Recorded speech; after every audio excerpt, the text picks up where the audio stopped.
అన్ని పార్టీల నాయకులతో ఒక అభిప్రాయాన్ని ప్రజలకు పంపాలన్నటువంటి కృషికి వారికి అభినందన తెలియజేస్తూ ఉన్నాం. ఇప్పుడున్న ఈ పరిస్థితిలో ఇది అత్యంత ఆవశ్యకమైనటువంటి విషయం. జనరల్గా నేను కరీంనగర్ జిల్లా వాసిని. నేను 23 సంవత్సరాలు హుజురాబాద్ నియోజకవర్గంతో కరీంనగర్ జిల్లాతో అవినాభావ సంబంధం ఉన్నవాడిని. నేను ఈ ప్రాజెక్టులన్నీ కూడా లక్ష్మీ బరాజ్ కావచ్చు, అన్నారం సుందిల్ల కావచ్చు, ఎల్లంపల్లి ప్రాజెక్టు కావచ్చు, ఆ పైన నిర్మాణం చేయబడ్డ ఎత్తిపోతల పథకాలు కావచ్చు, ఒక మిడ్మానేర్, ఒక అనంత సాగర్, ఒక రంగనాయక సాగర్, ఒక మల్లన్న సాగర్, ఒక కొండపోచమ్మ సాగర్, ఇవన్నీ నిర్మాణం అవుతున్న క్రమంలో నేను అక్కడ జిల్లా మంత్రిగా అక్కడ జిల్లాలో ప్రతినిత్యం వీటన్ని కూడా చూసేది. కొంతమంది చాలా రకాల ఆర్గ్యుమెంట్లు పెడుతున్నారు. నేను ఆ ఆర్గ్యుమెంట్ జోలికి పోలేను. కానీ నేను ఒక 2-3 సూచనలు మాత్రం నేను చేయదలుచుకున్నా. పదే ముఖ్యమంత్రి గారు అనేక రకాల అవాకులు చవాకులతో ఒక ముఖ్యమంత్రి గారు మాట్లాడని భాషను మాట్లాడుతూ ఆ స్థాయిని దిగజారుస్తూ అనేక మంది హృదయాలను గాయపరుస్తుండడం, ఈ పద్ధతి మానుకోవాలని చెప్పి నేను ముఖ్యమంత్రి గారికి సూచన చేస్తున్నా. దాన్ని నేను తీవ్రంగా ఖండిస్తున్నా. రిటైర్డ్ ఇంజనీర్ల పట్ల ముఖ్యమంత్రి గారు వాడినటువంటి భాష కావచ్చు, వారు ముఖ్యమంత్రి స్థానంలో ఉండి హెచ్చరించినటువంటి మాటలు కావచ్చు, దానికి బేషరతుగా క్షమాపణ చెప్పాలని చెప్పి నేను డిమాండ్ చేస్తున్నా. ఇవాళ 2023లో లక్ష్మీ బరాజ్ ఉన్నటువంటి కొన్ని పిల్లలు కుంగిపోయినాయి. అదంతా రాష్ట్రమంతా తెలుసు, దేశమంతా తెలుసు. నేను అంటున్నా, ఇవాళ ఒకవేళ ఇంజనీర్లు కనుక డిజైన్లు తప్పిస్తే తప్పకుండా మీరు విచారణ చేయండి, ఇంజనీర్లను బాధ్యులు చేయండి, శిక్ష వేయండి, తప్పులేదు. ఒకవేళ ఇంజనీర్లో తప్పిదం లేకుండా క్వాలిటీ కన్స్ట్రక్షన్ చేయడంలో కాంట్రాక్టులు కనుక తప్పుకు పాల్పడితే తప్పకుండా ఆ కాంట్రాక్టులకు శిక్ష వేయండి. ఒకవేళ పాలకులుగా నిష్ణాతుల ఇంజనీర్ల సూచనలు సలహాలు పట్టించుకోకుండా అహంకారంతో కనుక వాళ్ళేమైనా గట్ల కాదు గిట్లా అని చెప్పి ఆ ఇంజనీర్లను ఇన్ఫ్లుయెన్స్ చేసి కాంట్రాక్టర్ ఇన్ఫ్లుయెన్స్ చేసి కనుక కట్టినట్టు ప్రూవ్ అయితే ఆనాడు పాలకులుగా ఉన్న వాళ్ళని కూడా మీరు పనిష్మెంట్ చేయడం తప్పు లేదు. మేము ఏ పార్టీకో, ఏ వ్యక్తికో, ఏ సంస్థకో మేము సపోర్ట్ చేయడం లేదు. మా సపోర్ట్ తెలంగాణ యావత్ రైతాంగం కోసం, దాని మీద డిపెండ్ అయినటువంటి ప్రజల సపోర్ట్ తప్ప, న్యాయానికి ధర్మానికి సపోర్ట్ తప్ప మా సపోర్ట్ ఎవరికి ఉండదు. ఇక్కడ ఎస్ఆర్ఎస్పి ప్రాజెక్టు మాది 90 టీఎంసీల నీటితో ఆనాడు కట్టబడ్డ ప్రాజెక్టు. ఇక రియాలిటీ చూస్తే అది 80 టీఎంసీ ఉంటుందా, 82 టీఎంసీ ఉంటుందా, అదొక కథ. దాని కింద ఇమ్మీడియట్గా ఉండేటువంటిది లోవర్ మానేర్ డ్యామ్. దాని పేపర్లో ఉన్నటువంటి కెపాసిటీ ఇవాళ 24 టీఎంసీ. ఇవాళ ఉందా లేదా పక్కకు పెట్టు. ఎస్ఆర్ఎస్పి ప్రాజెక్టు, ఎల్ఎండి ప్రాజెక్టు ఉన్నప్పటికీ కూడా 24 లక్షల ఎకరాలకు నీళ్ళు అందించాల్సినటువంటి ఆ ప్రాజెక్టు ఎన్నడూ కూడా కడుపు నిండా నీళ్లు అందించలేదు. కేవలం 10 లక్షలు 12 లక్షల ఎకరాలు మాత్రమే నీళ్లు అందించేది. హుజురాబాద్ దాటి వరంగల్ తాగునీళ్ల కోసం కూడా కష్టం ఉండే. తెలంగాణ ఉద్యమ పుట్టుగా నీళ్ల కోసం, నిధుల కోసం, స్వయం పాలన కోసమే ఉన్నటువంటి కాబట్టి, తెలంగాణ బోర్లు వేసి బోర్లు పడ్డది కాబట్టి, బావులు తవ్వి బండబడితే బతుకులే బండమారిపోయిన తెలంగాణ కాబట్టి, నోటికాడికి వచ్చిన బుక్క ఒక్కొక్కసారి ఒక తడి లేక 2 తడి లేక ఎండిపోతున్నటువంటి సందర్భం కాబట్టి, ఇక ఈ కాగితాలకే పరిమితమైన ఎస్ఆర్ఎస్పి ప్రాజెక్టు ఆయకట్టు స్థిరీకరించాలి. ఇవాళ తెలంగాణ రైతాంగానికి 2 పంటలు వేలు అనేటువంటి ఆలోచన అన్నాడు చేసిన దాంట్లో నేను కూడా ఉన్నా. కానీ ఇవాళ రేవంత్ రెడ్డి గారు ఆయన అంటున్న మాట ఏంటంటే మేడిగడ్డ కూలిపోయింది, అన్నారం సుందిలా పనికిరాదని చెప్పి ఎన్డీఎస్ఏ చెప్పిందని చెప్పి మాట్లాడుతున్నాడు. నేను ఒకటే ముఖ్యమంత్రి రేవంత్ రెడ్డి గుర్తు చేయదలుచుకున్నా, ఎన్డీఎస్ఏ చెప్పిందని చెప్తున్నా కానీ మరి తెలంగాణలో ఉన్నటువంటి అనేక మంది ఇంజనీర్లు కావచ్చు, నిష్ణాతులు కావచ్చు, వాళ్ళతో ఇంటరాక్ట్ అయ్యి మరి ఇంత గంభీరమైన సమస్య దీన్ని పరిష్కరించినటువంటి సోయి మాత్రం ఆయన లేకుండా పోవడం బాధ అనిపించిన అంశం. ఇలా ఎంత మేరకు నిందించే ప్రయత్నం చేయడం, బుకాయించే ప్రయత్నం చేయడం, తప్పించుకునే ప్రయత్నం చేయడం, తద్వారా తెలంగాణ రైతుల కళ్ళల్లో మట్టి కొట్టే ప్రయత్నం చేసిన తప్ప ఇవాళ తెలంగాణ కాంటెస్ట్లో ఆలోచించిన పాపన పోలేదు. ఈయన ఇవాళ ముఖ్యమంత్రిగా నేను అడుగుతున్నా రేవంత్ రెడ్డి గారు, నన్ను కూడా చాలా రకాల మాట్లాడినావు. ఆ కుసంస్కారపు మాటలకు నేనేం బాధపడతలేను, కానీ ఒక్కటి మాత్రం గుర్తు చేస్తున్నా, సమైక్య రాష్ట్రంగా ఉన్ననాడు మాలాంటి వాళ్ళం ఎంత మాట్లాడినా కూడా సమయంతో సమాధానం చెప్పేవాడిని ముఖ్యమంత్రులు తప్ప ఫిల్టీ లాంగ్వేజ్లో మాట్లాడే సందర్భం తక్కువ. ఒకసారి రాజేంద్ర నీ తలకాయ ఎక్కడ పెట్టుకుంటానంటే ఒక మాట తప్ప ఏనాడు కూడా మమ్మల్ని తోనాడే సందర్భం లేదు. కానీ దుఃఖం వస్తుంది, బాధ వస్తుంది. 14 ఏళ్ళు కాన్స్టాంట్గా తెలంగాణ కోసం కొట్లాడి రాష్ట్రాన్ని తెచ్చుకున్న తర్వాత ఇవాళ మన రాష్ట్ర ముఖ్యమంత్రులు ఇట్లాంటి భాష మాట్లాడడం అటువంటిది యావత్ తెలంగాణ ప్రజానికాన్ని కుంగదీస్తున్నటువంటి విషయం మీరు మర్చిపోకండి. ఇవాళ ఏమనకపోవచ్చు, నీ చేతిలో అధికారం ఉందని చెప్పి ఇవాళ నీకు వ్యతిరేకంగా మాట్లాడకపోవచ్చు, నీకు వ్యతిరేకంగా యూట్యూబ్లలో చూపించకపోవచ్చు, నీకు వ్యతిరేకంగా పేపర్ రాకపోవచ్చు, కానీ దేనికి భయపడకుండా విరవకుండా సందర్భం వచ్చినప్పుడు కర్రు కాల్చి వాత పెట్టగలిగే శక్తి సత్తా తెలంగాణ ప్రజానికానికి ఉంటుంది. తప్పకుండా ఆ గుణపాఠం నీకు చెప్తానని చెప్పి హెచ్చరిస్తా ఉన్నా. ఇవాళ సబ్జెక్టుకి వస్తే మేము ఏమంటున్నాం,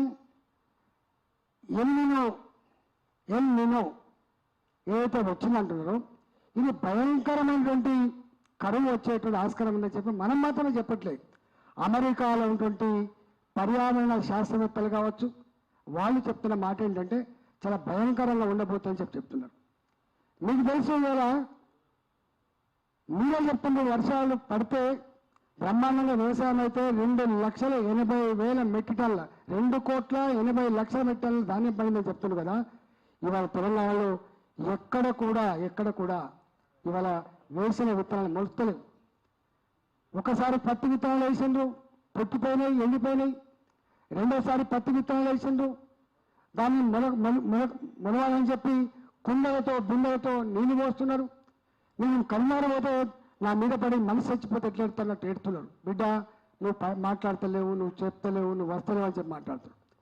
మేము అన్నదేంటి, అది చూసి ఆ మాట విని చెల్లించిపోయి మేము ప్రెస్ మీట్ పెట్టి ముఖ్యమంత్రి గారు అన్నాం, రాజకీయాలు పక్కకు పెట్టు రేవంత్ రెడ్డి గారు, బ్రాడ్గా ఉండాలి మీరు, ఈ రాష్ట్ర ముఖ్యమంత్రి మీరు.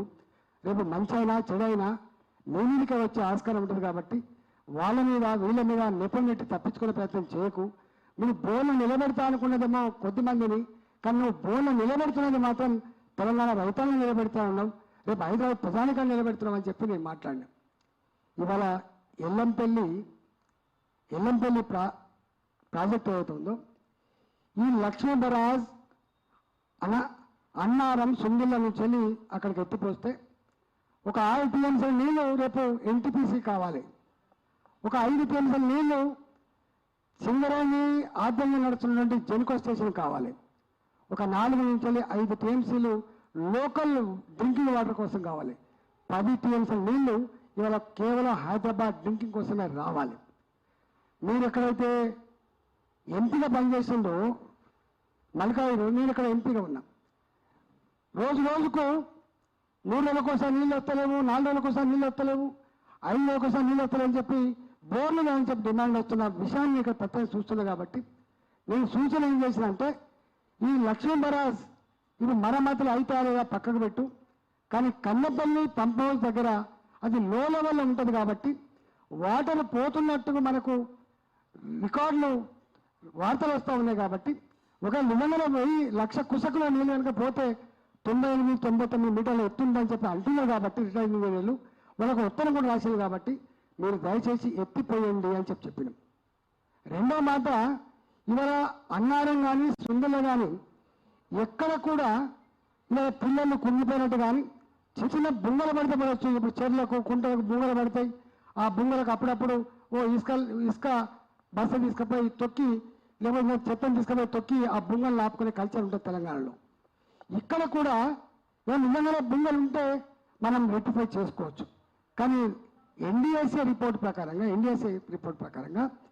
2024లో మరి కాంట్రాక్టర్తో చేయించిందా మరి డిపార్ట్మెంట్ చేసిన తెలియదు, గ్రౌటింగ్ కూడా చేసినట్ట. గ్రౌటింగ్ అంటే అర్థం ఏంటిది? గ్రౌటింగ్ టెక్నాలజీ అర్థం ఏంటంటే ఎక్కడన్నా లీకేజ్ కనుక ఉంటే ఒక దగ్గర ఫోర్స్ తోటి సిమెంట్ లేకపోతే పంపితే అదంతా లీకేజ్ ఎక్కడెక్కడైతే ఉన్నాయో అక్కడక్కడ ఆగిపోయే టెక్నాలజీ గ్రౌటింగ్ టెక్నాలజీ. ఇవాళ సుందిల్లా అన్నారం రెండింటికి కూడా గ్రౌటింగ్ చేసినట్టుగా రిపోర్ట్లు ఉన్నాయి ఇక్కడ. కాబట్టి ఇప్పుడు ఎన్డీఎస్ఏ ఏం చెప్పింది పక్కన పెడితే ఇవాళ 2 ప్రాజెక్టులు గ్రౌటింగ్ చేసినవి ఉన్నాయి కాబట్టి ఇవాళ ఇక్కడ ఎల్లీలో వల్ల మొత్తం కరువు తండనిస్తూ ఉంది కాబట్టి ఇంత ఎమర్జెన్సీ పరిస్థితుల్లో కూడా ప్రభుత్వం వెంటనే సమీక్ష చేసుకొని ఎట్లా దీన్ని అధిగమించాలో, ఎట్లా నీళ్ళు తెచ్చుకొని ఆలోచించాలి. కానీ ఇప్పుడు మొండిగా గుడ్డిగా ఇవాళ అజ్ఞానంతో నేను నాకు ఎన్డీఎస్ఏ చెప్పాలని చెప్పే మాటలు మాట్లాడుతున్నావు. ఇవాళ నువ్వు ఎప్పుడన్నా ఎన్డీఎస్ఏ దగ్గర పోయి మరి మాకు కరువు వస్తూ ఉంది, ఎల్నినో వస్తూ ఉంది, మరి దీన్ని ఇప్పుడున్న పరిస్థితి ఎట్లా అధిగమించాలనో అడిగినావా అని చెప్పి అడుగుతాను. పాలకుడిగా ఎప్పుడు కూడా పాలకుడిగా ఎంత బాధ్యత ఉండాలంటే, నేను కూడా 25 ఏళ్ళు పనిచేసిన, ఇవాళ కేంద్రంలో ప్రధానమంత్రి గారు పనిచేస్తూ ఉన్నారు. నేను ఆరోగ్య శాఖ మంత్రిగా పనిచేసిన. నేను ఆరోగ్య శాఖ మంత్రిగా పనిచేసినప్పుడు కరోనా వచ్చినప్పుడు చైనా 30 రోజులలో 1000 పడకల ఆసుపత్రి నిర్మాణం చేసింది. మొత్తం ఇట్లా ట్యాకిల్ చేస్తుంది. ఇవాళ అమెరికా, బ్రిటన్ అనేక దేశాలలో వాళ్ళ దేశ అధినేతలే కన్నీళ్ళు పెడతా ఉన్నారు. భారతదేశంలో కరోనా వస్తే శవాల గుట్టలైతే అని చెప్పి పత్రికలలో, టీవీలలో వచ్చింది. నేను అప్పుడు ఆరోగ్య మంత్రిని భయపడ్డాం. కానీ మోడీ గారు ఒక నాయకుడిగా ఆయన చేసిన గొప్ప పని ఏంటంటే దీనికి మందు లేదు, దీనికి మాకు లేదు. ఇప్పుడున్న ఈ పరిస్థితులలో ధైర్యం చెప్పడమే మన కర్తవ్యం అని చెప్పి ధైర్యం చెప్పి మిగతా అన్ని కార్యక్రమాలు నిర్వహించి ఆయన ఒక గొప్ప పని చేసిండు. వ్యాక్సిన్ కనుక రాకపోతే ప్రజల్లో విశ్వాసం రాదని అన్ని ప్రోటోకాల్స్ పక్కకు పెట్టి ఎమర్జెన్సీ ఉందని చెప్పి ఇది ప్రైవేటు సంస్థలు రీసెర్చ్ చేసి ఇప్పుడు వ్యాక్సిన్ చేయాలంటే కష్టమవుతుందని చెప్పి ఇంత ఆర్థిక వ్యవస్థను తట్టుకోగలిగే కెపాసిటీ వాళ్ళకు ఉండదని భాజపా భారత ఆర్థిక వ్యవస్థ నుంచే డబ్బులు శాంక్షన్ చేసి ఇవాళ అనేక కంపెనీలకు డబ్బులు ఇచ్చి ఇవాళ వ్యాక్సిన్ మేఘాల మీద ప్రోటోకాల్స్ అని కూడా పక్కకు పెట్టి ఇవాళ వ్యాక్సిన్ తయారు చేయించిండు. వ్యాక్సిన్ తయారు చేయించడమే కాదు, హైదరాబాద్ లాంటి ప్రాంతాలకి స్వయంగా మోడీ గారే వచ్చి ఇవాళ ఆ వ్యాక్సిన్ ఎక్కడ తయారవుతుంది, చూసిపోయింది. అంటే ప్రోటోకాల్స్ పాటించాలంటే పాటించదు. ఇప్పుడున్న ఈ పరిస్థితుల్లో యుద్ధ ప్రాతిపదికమైన ఉండాలి తప్ప ఇవాళ మరీ నార్మల్ పద్ధతిలో ఉన్నట్టు ఉండద్దని చెప్పే పని చేసిండు. అంటే అర్థం ఏంటంటే రాజకీయ నాయకుడుగా ప్రజలకు ఆపద వచ్చినప్పుడు దేశాన్ని కాపాడుకునే రాజకీయ నాయకుడు విజ్ఞత కది. కానీ నీకేం విజ్ఞత ఉంది రేవంత్ రెడ్డి? నీకేం విజ్ఞత ఉంది? ఇవాళ దీంతో రాజకీయాలు చేసే ప్రయత్నం చేస్తున్నావు. ఇవాళ అందువల్ల నీకంత గొప్ప బ్రాడ్ ఆలోచన లేదు. కేంద్ర ప్రభుత్వం కానీ కేంద్ర ప్రభుత్వ పరిధిలో ఉంటుంది ఎన్డీఎస్ఏ కానీ మీరు కనుక పోయి అయ్యా నా రాష్ట్రంలో ఇట్లా తీవ్రమైన పరిస్థితి ఉన్నది, నీళ్ళు కనుక ఎత్తిపోసుకోకపోతే నాకు రేపు ఎన్టీపీసీ కరెంటు బంద్ అయిపోయే ఆస్కారం ఉంది, రేపు సింగరేణి ఎలక్ట్రిసిటీ జనరేషన్ బంద్ అయిపోయే ఆస్కారం ఉంది, నా హైదరాబాద్ 140 కోట్ల జనానికి నీళ్లు లేకుండా తాగునీళ్ళు లేకుండా ఉండే ఆస్కారం ఉంది. ఇలా 6 జిల్లాల ప్రధానికానికి తాగునీళ్ళు ఉండే ఆస్కారం లేకుండా అయిపోతుందని చెప్పి చెప్పుకునే ప్రయత్నం చేస్తే దాని నుంచి వాళ్ళు ఏమైనా ఒక రెమెడీ ఇచ్చి మీకు సపోర్ట్ చేస్తారు. కానీ నువ్వు ఆ ప్రయత్నం చేయలే. ఇవాళ పోయినావు, నేను చూసిన ఇవాళ నేను చెప్పినామన్నా దేవాదుల అక్కడ డ్యామ్ లేదు, అక్కడ బరాజు కూడా లేదు. కానీ ఒక కాలువ కొట్టి ఆ నీళ్ళు తీసుకొచ్చి మోటార్లు అక్కడ వేస్తే ఆ నీళ్లు పంప్ అవుతున్నాయి. దాదాపు 2500-2600 క్యూసెక్ల కెపాసిటీ వాళ్ళ 7 మోటార్లు అక్కడ రన్ అవుతూ ఉంటాయి. ఏంటంటే ఒకళ్ళు నిజంగానే కనుక ఈ నీళ్లు ఒకవేళ 97 మీటర్లు 96 మీటర్లు లేకపోయినప్పటికీ కూడా ఒక టెన్షన్లో కొట్టి కనీసం ఇంటికి తీసుకొచ్చి లేదా ఒక కాపర్ డ్యామ్ మట్టి వల్ల ఇంత పోసి టెంపరీ 1 కోటి 2 కోట్ల రూపాయలు ఖర్చు పెట్టని చేసుకోవచ్చు. కానీ మీరు ఆ ప్రయత్నం చేయకపోగా ఇవాళ సలహాలు ఇస్తున్న ఇంజనీర్లని వాళ్ళకు బెల్ట్తో కొట్టాలి, వాళ్ళకి ట్రీట్మెంట్ ఇవ్వాలి, వాళ్ళ జైళ్ళలో పెట్టాలనేటువంటి మీ నీచమైన మాటలు ఇవాళ యావత్ తెలంగాణ సమాజం సిగ్గుతో తలదించుకుంటుంది. మా మీద మాట్లాడుతుండే వేరు, కొమ్ము కరగదీయాలి, రక్తం చిలికి పంటలు పండిస్తా, ఇవన్నీ మాట్లాడడం వేరు. నాకు తెలిసి ఈ రాష్ట్ర చరిత్రలో ఇట్లాంటి భాష మాట్లాడిన ముఖ్యమంత్రి ఎవరు లేరు. అది నీకే దక్కుతుంది బాబు, అది నీకే దక్కుతుంది. తప్పకుండా దానికి మూల్యం చెల్లించక తప్పదు అని చెప్పి హెచ్చరిస్తా ఉన్నాం. నువ్వు బ్రహ్మాండంగా అధికారంలో ఉన్నావు కాబట్టి, ముఖ్యమంత్రి కుర్చీలో కూర్చున్నావు కాబట్టి ఇవన్నీ 100 మా గాథలు ఆహా ఓహో అంటుండొచ్చు కావచ్చు. కానీ రేపు అధికారాన్ని గుంజేస్తే, నీ అధికారంలో ఫీజును పీకేస్తే నీ బతికేందో తెలిసేట్టు ఆస్కారం ఉంటుంది. కాబట్టి నేను ఒకటే ఇవాళ మీరు ఇలా పోయింది ఎక్కడికి దేవాలయంలో పోయిండు.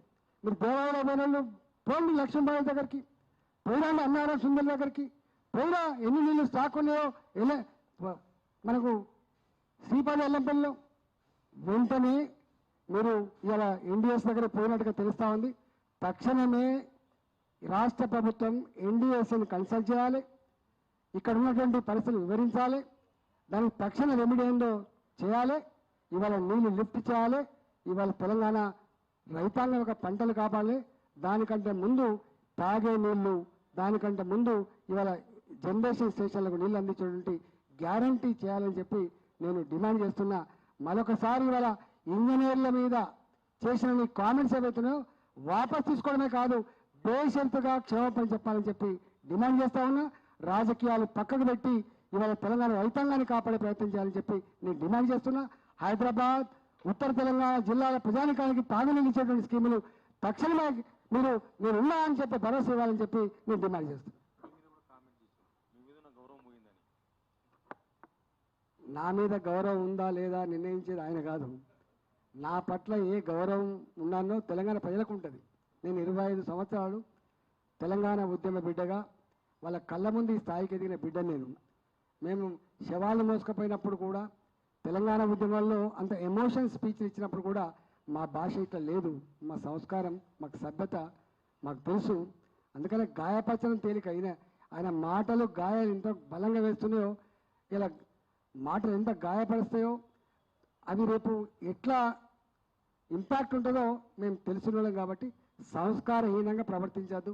నేను మళ్ళీ చెప్తున్నా, మా పట్ల తెలంగాణ సమాజంలో మా పట్ల ఏ భావన ఉన్నానో ఆ భావన ఖచ్చితంగా ఉంటుంది. వాళ్ళే అంటారు, బిడ్డ తెలంగాణ కోసం నిక్కచ్చిగా కొట్లాడగలిగే బిడ్డ నువ్వు ఉన్నావు బిడ్డ అని చెప్పి మాకు ఆశీర్వాదం ఉంది. ఆ ఆశీర్వాదం కావాలి తప్ప రేవంత్ రెడ్డి ఇచ్చేటువంటి తులనాత్మకమైన కానీ